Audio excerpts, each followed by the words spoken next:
Imagine waking up tomorrow. You reach for your phone like you always do. You open your banking app. Your savings are gone. Your investments? Gone. Your business has collapsed. Your income has stopped. Everything you've spent years building has disappeared overnight. You sit there in complete silence, refreshing the screen over and over again, hoping it's just a technical error. It isn't. For the first few minutes, you don't even think about money. You think about your future, your rent, your family, your reputation. You replay every financial decision you've ever made, searching for the exact moment everything fell apart. And then something strange happens. You stop asking, "How did I lose my money?" And you start asking, "Who am I without it?" That's the question most people are never prepared to answer. Because money doesn't just buy comfort, it quietly becomes part of your identity. The amount in your account begins to feel like a measurement of your worth. Your salary becomes your confidence. Your investments become your security. Your possessions become proof that you're moving forward. Until one day, they're gone. And suddenly you're forced to separate who you are from what you own. But the strange part is, this is exactly where most people lose twice. The first loss is financial. The second loss is psychological. The money disappears, then hope disappears, confidence disappears, decision-making disappears. People stop taking risks. They stop believing in themselves. They stop seeing opportunities that were always there, not because the opportunities vanished, but because fear became louder than possibility. What most people never realize is that poverty rarely begins in a bank account. It begins in the imagination. The moment someone convinces themselves, "Maybe I'll never recover," that sentence quietly changes everything. Because every decision made from panic creates another reason to panic. You accept jobs that drain you. You cling to situations that no longer serve you.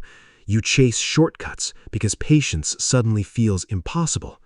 You confuse movement with progress, and without noticing it, you're rebuilding your fear instead of rebuilding your life. Now here's the part that might surprise you. If I lost everything tomorrow, I wouldn't spend my first week trying to become a millionaire again. I wouldn't rush into the stock market. I wouldn't borrow money.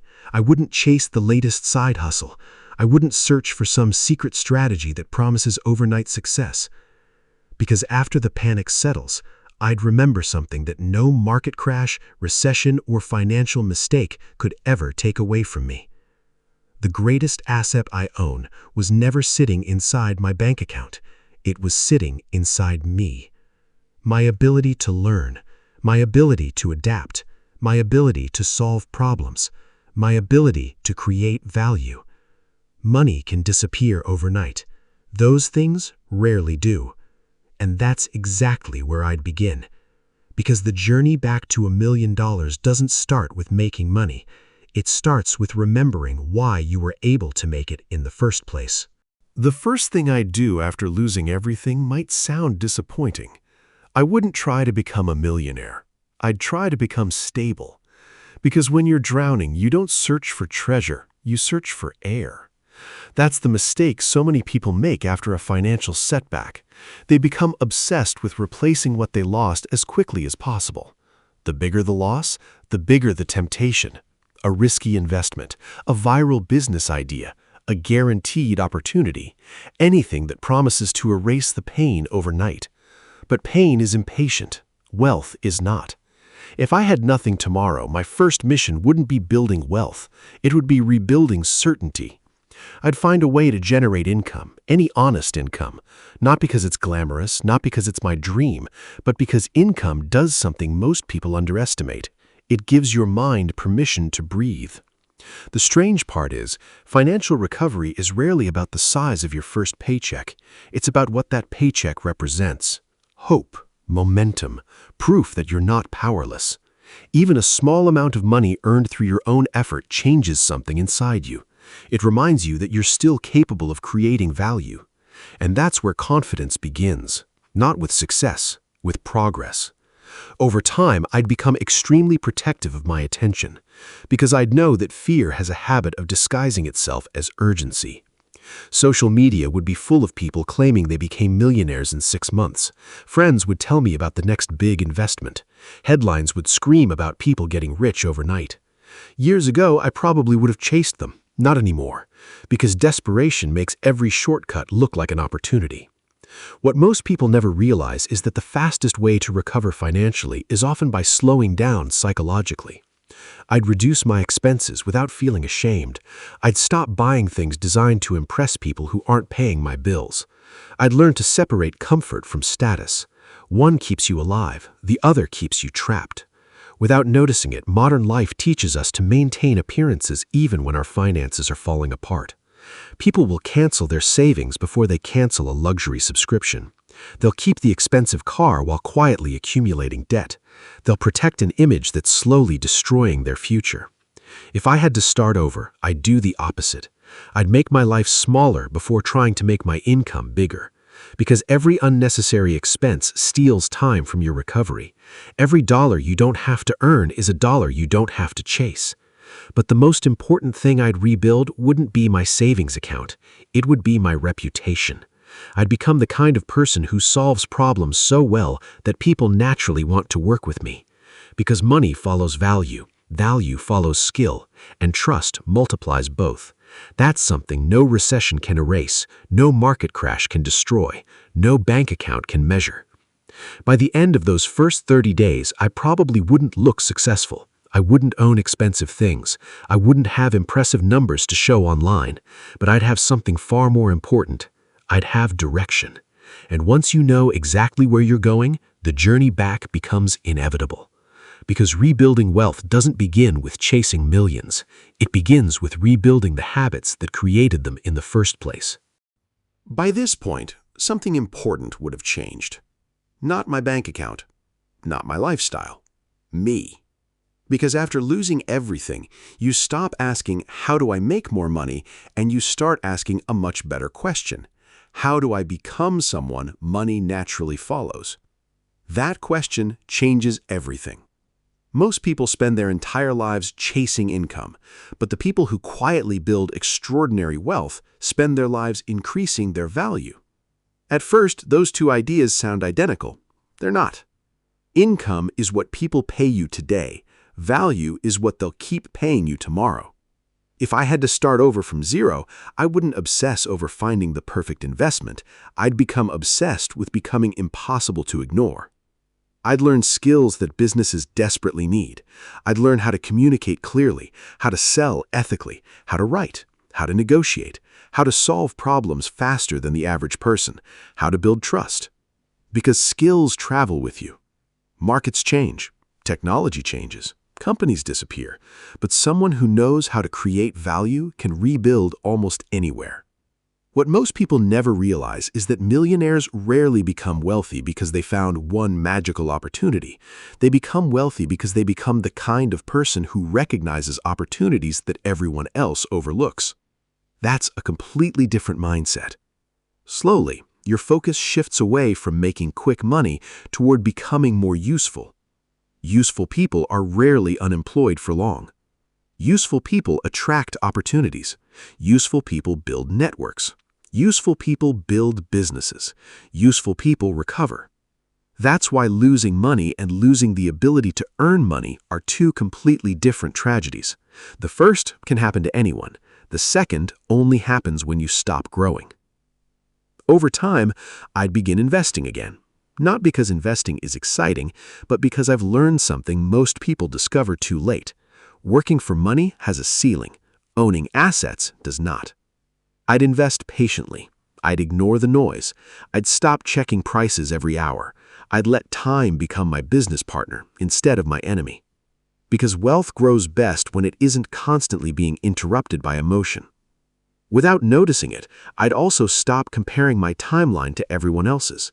That's one of the quietest ways people stay broke. They see someone buying a luxury car at 28, someone retiring at 35, someone making millions online, and suddenly their own progress feels insignificant. But comparison creates panic, and panic creates poor decisions. I'd rather build slowly than rebuild repeatedly. I'd rather become wealthy once than pretend to be wealthy every day. And maybe that's the biggest lesson losing everything would teach me. Money isn't the foundation. Character is. Discipline is. Patience is. Curiosity is. The habits that created wealth the first time are still inside you. They've simply been buried beneath fear. Because here's the truth most people spend their entire lives chasing. A millionaire isn't someone who owns $1 million. A millionaire is someone who has developed the judgment, discipline, resilience, and patience to create value over and over again. Take the money away, and those qualities remain, which means the real fortune was never sitting in the bank. It was sitting inside the person. That's why I believe I could become a millionaire again.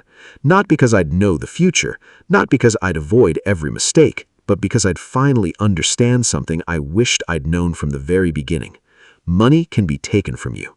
The person capable of creating it cannot. If you've made it this far, you might have noticed something.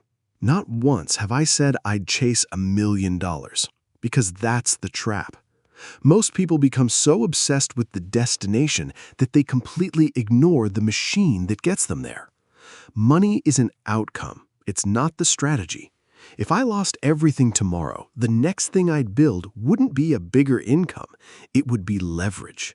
Because there are only so many hours you can work. No matter how disciplined you are, no matter how talented you become, eventually time becomes the limit, and time never negotiates. What most people never realize is that wealthy people don't just work harder, they learn how to make each hour worth more than the one before it. That's a completely different game. If I earned $100 today, I'd ask myself a question most people never ask. How can this $100 continue working after I've gone to sleep? That single question changes the direction of your financial life. Because money has two jobs. The first is to improve your life today. The second is to buy back your time tomorrow. Slowly, I'd begin buying assets instead of liabilities. Not because assets sound exciting. Most of them are incredibly boring. A diversified investment portfolio. A business that solves a real problem. Digital products. Skills that increase my earning power. Books that sharpen my thinking. Relationships built on trust. None of these look impressive on social media, but almost every form of lasting wealth is built on things that seem ordinary while they're growing. That's why so many people miss them. We're attracted to excitement, yet wealth usually hides inside repetition. Over time, I'd stop asking how much money can I make this month, and I'd start asking, what can I build today that will still be creating value 5 years from now? That's the difference between chasing income and creating wealth. Income stops the moment you stop working. Assets keep working, even when you don't. But perhaps the greatest multiplier isn't money at all. It's reputation. If people trust you, they recommend you, they hire you, they invest with you, they open doors you didn't even know existed. Trust compounds exactly the same way money does. One honest interaction becomes another. One solved problem leads to a bigger opportunity. One opportunity becomes a partnership, then a business, then a career you couldn't have planned if you tried. Without noticing it, the life you're rebuilding no longer depends on luck. It depends on systems, habits, relationships, character. Those things are difficult to steal. That's why I wouldn't measure my progress by the size of my bank account. I'd measure it by the number of things working for me while I'm doing something else. My investments, my skills, my reputation, my network, my health, my habits. Those are the real multipliers. And here's the irony. The moment you stop chasing money and start building systems that create value, money has a strange habit of finding you. Not overnight, not dramatically, quietly, patiently, almost invisibly.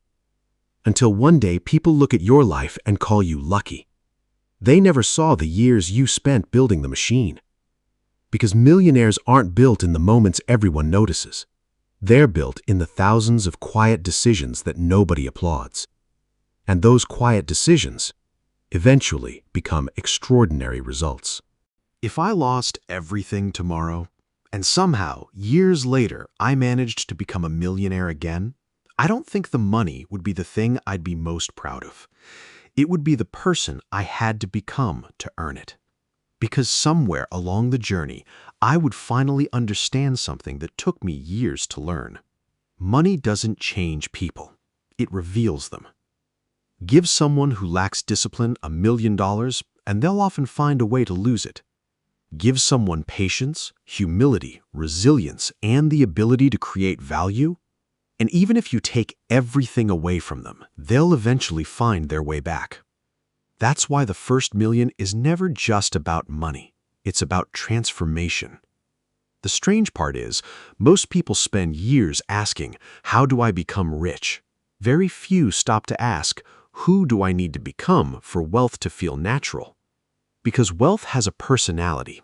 It's attracted to people who think long-term, people who can delay gratification, people who keep learning after everyone else stops, people who solve problems instead of complaining about them, people who remain calm while everyone else is panicking. Over time, I realized that the people I admired weren't necessarily the smartest. They weren't always the luckiest. They simply became incredibly difficult to replace. And that's the real goal. Not becoming rich, becoming valuable. Imagine two people standing in the same room. One has $1 million in the bank, but no useful skills, no discipline, no reputation, no emotional control. The other has almost no money, but has the ability to build businesses, communicate clearly, earn trust, lead people, adapt to change, and solve meaningful problems. Which one would you bet on? Most people would instinctively point to the millionaire. But history tells a different story. Money comes and goes. Industries rise and fall. Technology changes. Economies crash. Entire careers disappear. But the people who continue learning, continue adapting, continue creating value, somehow keep finding opportunities in places other people only see uncertainty. That's why I no longer see wealth as a destination. I see it as a byproduct of becoming someone the world finds useful, someone people trust, someone who leaves every problem a little better than they found it. Without noticing it, that way of thinking changes everything. You stop chasing shortcuts. You stop comparing your life to strangers on the internet. You stop trying to look successful.